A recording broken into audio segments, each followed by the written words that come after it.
Tournament. അവര് വെറും 5 കളികൾ കളിച്ച് ഒരു വേൾഡ് കപ്പിൽ തന്നെ പ്ലെയർ ഓഫ് ദ ടൂർണമെന്റ് മാറി സഞ്ജുവേട്ടൻ. നല്ല സന്തോഷമുണ്ട് സഞ്ജുവേട്ടൻ ഈ കളി കാണാൻ. വീണ്ടും സഞ്ജുവേട്ടൻ വീണ്ടും 50 ഓവർ ഫോർമാറ്റിലും സ്ഥിരമായി T20 ഫോർമാറ്റിൽ കളിപ്പിക്കുന്ന ആഗ്രഹമാണ് സഞ്ജുവിന്റെ തോളിലേറിയിട്ടാണ് കപ്പടിക്കുന്നത്. പിന്നെ അല്ലാതെ വെസ്റ്റ് ഇൻഡീസുമായിട്ട് പുറത്തു പോകാനുള്ള കളി അവിടെ നിന്ന് ജയിച്ചിതാ ഇപ്പൊ രണ്ടാമത്തെ കിരീടം, തുടർച്ചയായി രണ്ടാമത്തെ പ്രാവശ്യം കിരീടം. ആദ്യമായിട്ട് T20 വേൾഡ് ലോകത്തിലെ തന്നെ ആദ്യമായിട്ട് 3 പ്രാവശ്യം കപ്പടിക്കുന്ന ഹിസ്റ്ററി റെക്കോർഡ്, ഹിസ്റ്ററി റിപ്പീറ്റ് ചെയ്തു. Back to back titles. എങ്ങനെയുണ്ട് ഇപ്പോ ഒരു അധിക വിജയം കൂടിയാണ് ഇപ്പൊ സഞ്ജു. 2 വേൾഡ് കപ്പ് എടുത്തിട്ടുണ്ട്. അതേപോലെ തന്നെ കുറച്ച് നല്ല ഫോമിലാണ്. അടുത്ത വേൾഡ് കപ്പിലും കൂടെ സഞ്ജു കാണുന്ന പ്രതീക്ഷയും.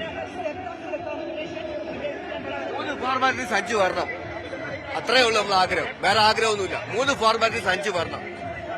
ടെസ്റ്റിൽ വരണം, ഏകദിനത്തിൽ വരണം, 2020 ഓൾറെഡി ഉണ്ട്. 3 ഫോർമാറ്റിൽ സഞ്ജു കളിക്കണം. അതാണ് ഞങ്ങളുടെ നാട്ടുകാരുടെ ആഗ്രഹം. കളിച്ചാ പോരാ, കപ്പ് എടുക്കും. കളിപ്പിച്ചാൽ കപ്പടിക്കും. സഞ്ജു, ഇതാണ് സഞ്ജു പുലി, സഞ്ജു പുലി, സഞ്ജു സിംഗം. അതാണ് ഇപ്പൊ കാണിച്ചത്. വിവരിക്കാൻ കഴിയാത്ത രീതിയിലുള്ള ആഘോഷങ്ങളാണ് ഇവിടെ ഹരി നടക്കുന്നത്. നമുക്കറിയാം ഇരട്ടി മതിലാണ്. മലയാളി എന്നതിനപ്പുറത്തേക്ക് വിഴിഞ്ഞത്തുകാരെന്നൊരു പ്രത്യേകതയും കൂടി ഇവിടുത്തെ നാട്ടുകാർക്കുണ്ട്. Super Sanju super.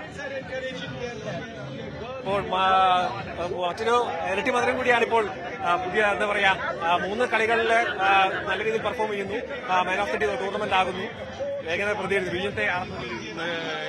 പറയാൻ നമുക്ക് വാക്കുകൾ കിട്ടുന്നില്ല. എങ്കിലും ഒരു മലയാളിയിലൂടെ നമുക്ക് വീണ്ടും ഒരു ലോകകപ്പ് 2020 ലോകകപ്പ് നമ്മുടെ ഇന്ത്യക്ക് കിട്ടി. ചരിത്ര ആവർത്തനം. അതെ,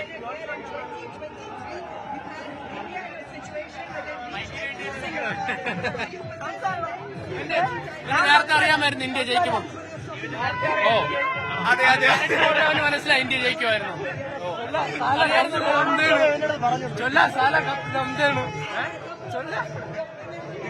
ആഘോഷത്തിന്റെ രാത്രിയാണ് വിഴിഞ്ഞത്തുകാർക്ക് മാത്രമല്ല ഇന്ത്യയിൽ മൊത്തമായിട്ട്. കാരണം ലോകകപ്പ് കൂടിയാണ് നേടിയിരിക്കുന്നത്. അതിന്റെ ഒരു വലിയൊരു ആഘോഷം.